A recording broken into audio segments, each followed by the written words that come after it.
자, 계속 이어서 이번에는 유치권의 소멸사를 보겠습니다. 되게 중요합니다. 수험생 입장에서 중요하고 실무에서 중요합니다. 근데 유치권 소멸사에는 일반적인 소멸사와 일반이 나오면 비교되는 게 특별한 사유가 있습니다. 특별한 사유.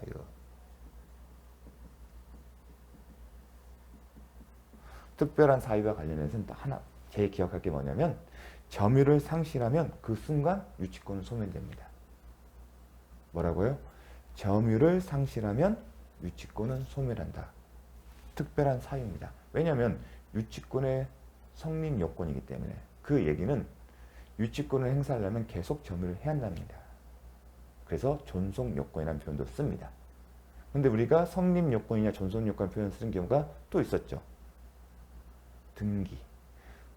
물권의 변동의 효력은 등기를 해야 한다. 하지만 존속, 효력, 발생 요건에 되도록 효력 존속 요건에는 해당되지 않는다. 그 얘기는 비록 등기가 물법 발설되더라도 이미 효력이 발생한 등기 효력은 더 이상 영향이 없다. 고 배웠습니다. 하지만 유치권의 경우에는 특별한 사유다. 그래서 특별한 사유로서 중요가 나옵니다. 유치권도 법정 담보 물권이기 때문에. 또 하나 일반적 섬에서는 그거예요. 담보 물권은 법정 담보 물권은 유치권은 담보 물권이에요. 다만 법이 정한 담보 물권이 뿐이지. 담보 물권의 특성을 갖고 있어요. 그 특징이 뭐죠? 담보 물권은 피담보 채권을 담보하는 겁니다. 그 얘기는 피담보 채권을 전제로 해서만이 성립된다. 부종성. 그 얘기는 피담보 채권이 존재해야만이 담보 물권도 존재하는 거고 성립한 피담보 채권이 변제 등으로 이유로 변제나 아니면 소멸시 완성으로 소멸되게 되면 담보 물권도 소멸한다는 겁니다.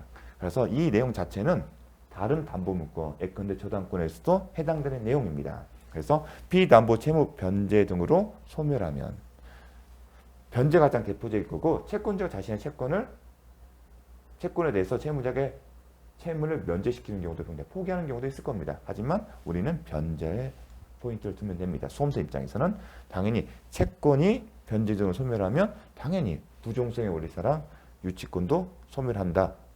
이건 당연한 특징입니다. 근데 중요한 것은 이겁니다. 유치권의 행사는 채권의 소멸 시효 실행에 영향을 미치지 않는다.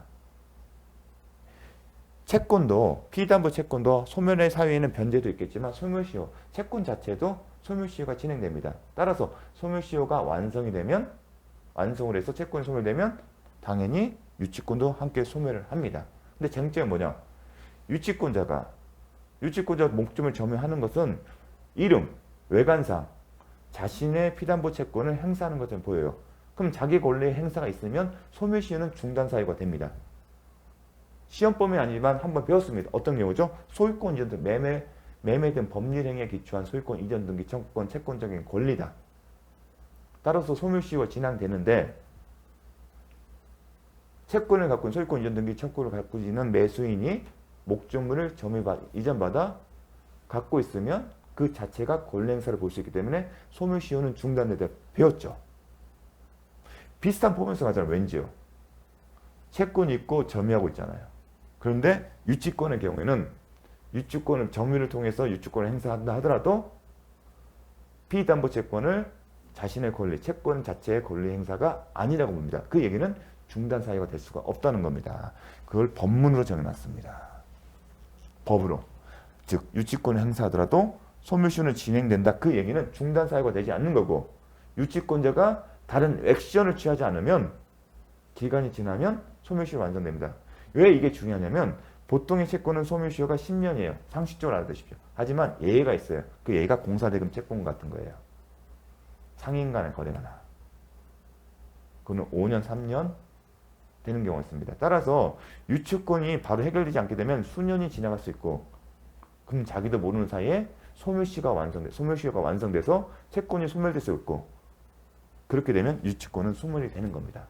자기가 점유하더라도 유치권이 소멸됐기 때문에 피담보 채권이 소멸시효 완성으로 소멸되면 유치권도 소멸되기 때문에 더 이상 소유자가 행사하는 권리, 명도 청구에 대항할 수가 없게 되는 겁니다.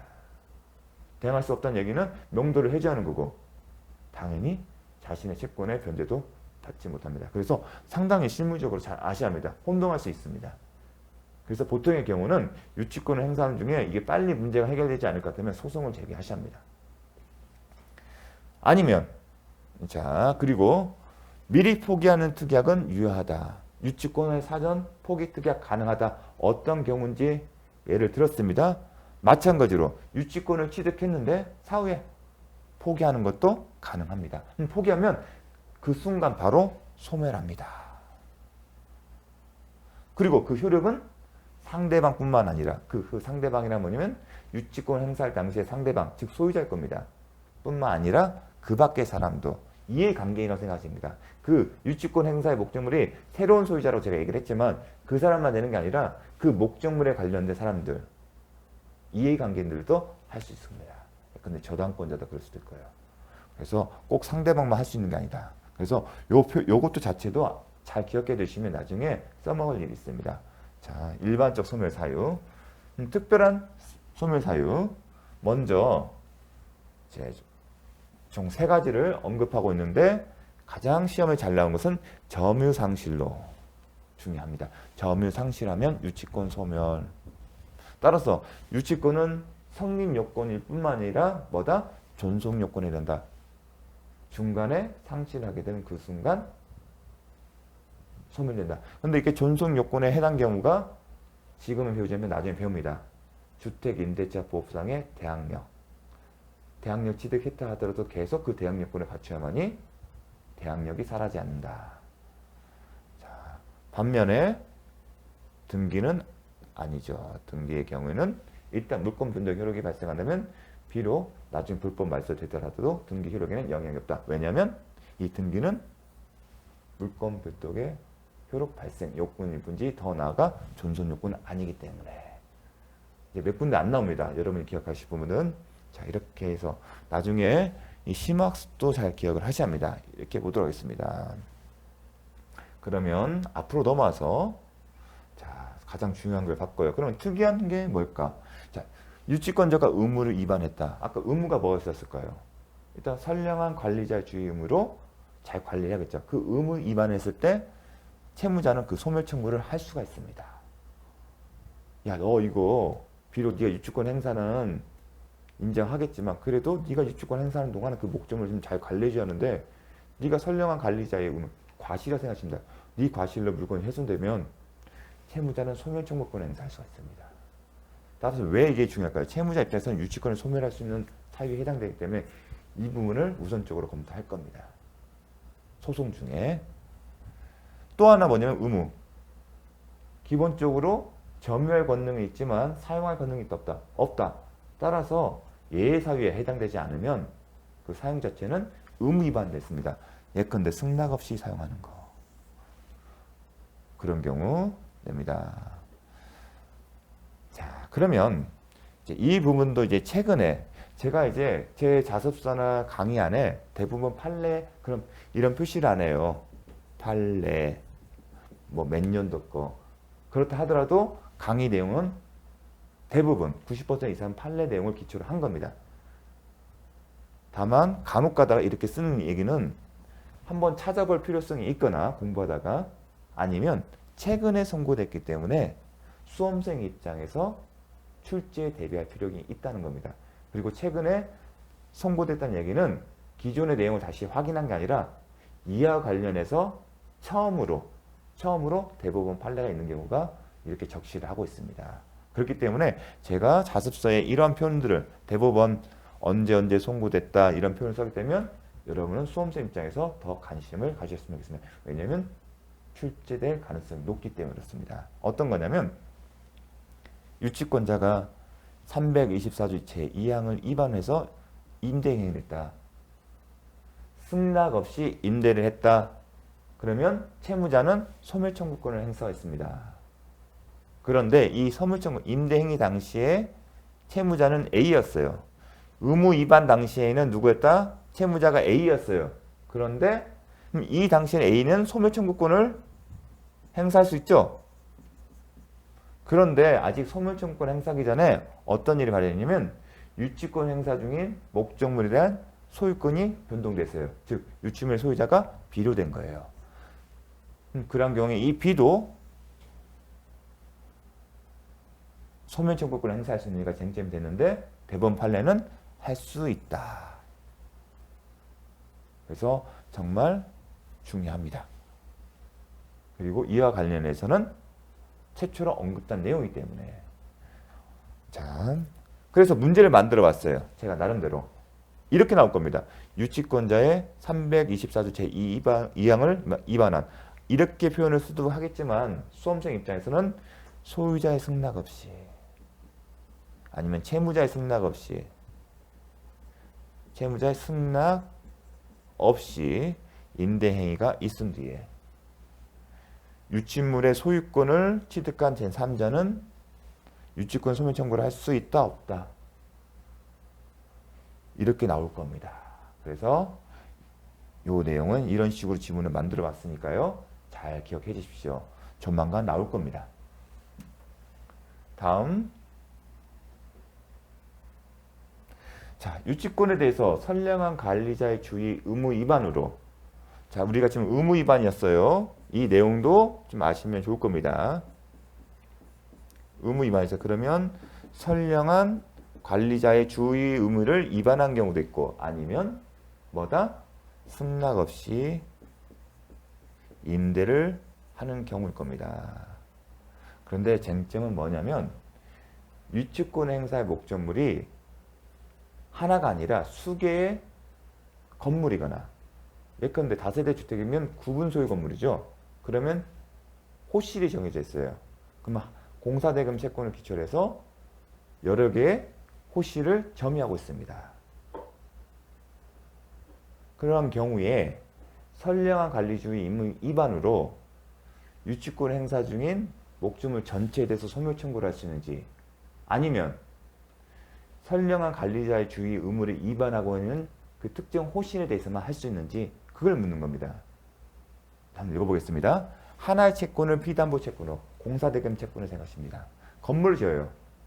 단순히 하나의 주택이 아니라 뭐다? 다세대로 생각하십시오. 그래서 1층, 2층 원룸을 생각하십시오. 그럼 102호, 202호, 301호, 302호, 300호 여러 호실이 있을 거 아니겠습니까? 그런 경우로 생각하십시오. 여러 필지에 대해 유치권을 취득한 여기는 토지라고 나왔습니다. 하나가 아니라 유치권을 취득한 유치권자가 그중 일부 토지에서 이게 포인트입니다.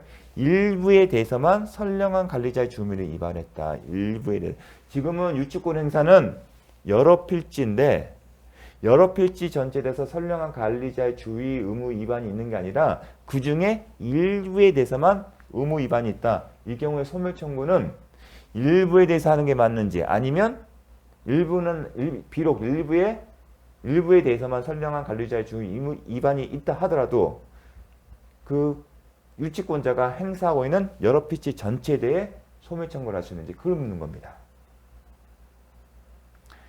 거기에 대해서 판례는 위반 행위가 있었던 필지의 토지, 즉 위반이 있는 그 일부의 토지에 대해서만 소멸 청구가 가능하지 더 나아가 선량한 관리자의 주의 의무 위반과 상관없는 나머지 토지에 대해서도 소멸 청구를 할 수 있는 것은 아니라는 겁니다. 이 내용도 좀 잘 알았으면 좋겠습니다. 혹여나 공부를 하시는 분들은 유치권의 불가분성에 따라서 전부에 대해서 소멸 청구를 할 수 있는 것은 아닌가 의문을 가지셨지만 유치권의 불가분성은 누구를 위한 거다? 유치권자를 위한 것이지 그 불가분성 이후로 유치권자에게 불리하게 해석할 수는 없습니다.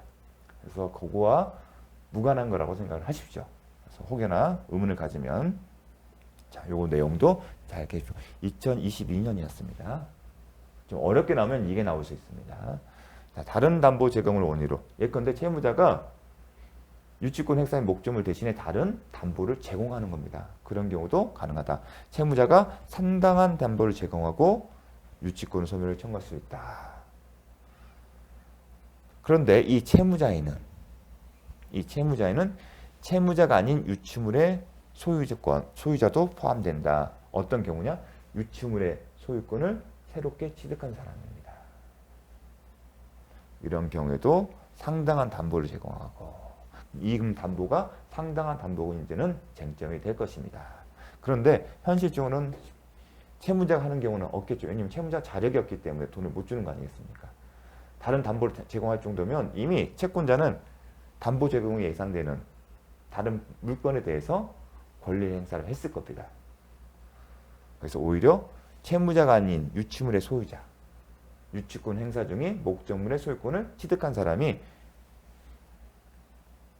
현실적으로 사용할 가능성이 있습니다. 자, 세 번째, 점유 상실 중요하다고 했습니다. 점유는 성립 요건이자 존속 요건이다. 왜 존속권이냐? 상실하면 바로 소멸되기 때문에. 근데 중요한 것은 이겁니다. 심화학습. 어떤 내용이냐면 점유 침탈로 이미 한 번 언급한 적 있습니다. 원고가 이 사건 건물에 대한 점유를 상실한 이상, 즉 원고가 자 점유 침탈의 포인트를 두고요. 점유 침탈하게 되면 이거는 점유권에 대한 점유자가 점유권에 대한 뭐죠? 회수 청구권 침탈이니까 그게 떠오르셔야 합니다. 근데 원고는 유치권자있고 and 점유자예요. 점유자이기 때문에 점유권이 있어요. 그 경우인데 침탈을 당했어요. 침탈 얘기는 뭐예요? 점유상실이에요. 그렇죠? 점유상실이면 그 순간 유치권자는 뭐다? 소멸한다. 이런 상태예요. 이런 상태인데 이런 상태를 전제로 해서 풀어 쓴 겁니다. 점유를 상실한 이상 원고의 유치권은 소멸한다. 328조에 따라서 해석하는 겁니다. 하고 원고가 다만 점유자의 지위가 있죠. 점유자의 지위가 있기 때문에 점유 해수의 소를 제기할 수 있어요. 점유 침탈에 해당되기 때문에 점유 해수 청구에서 얻는 경우에 침탈의 경우에 자신의 의사에 따르지 않고 점유를 뺏기는 겁니다. 그런 거는 회수의 소를 제기하여 승소 판결을 받아 회복하면 점유 자체는 상실하지 않았다는 것으로 됩니다. 그렇게 돼 있어요. 근데 지금 쟁점은 뭐냐면 회수의 소를 제기해서 이런 가능성이 있다는 겁니다.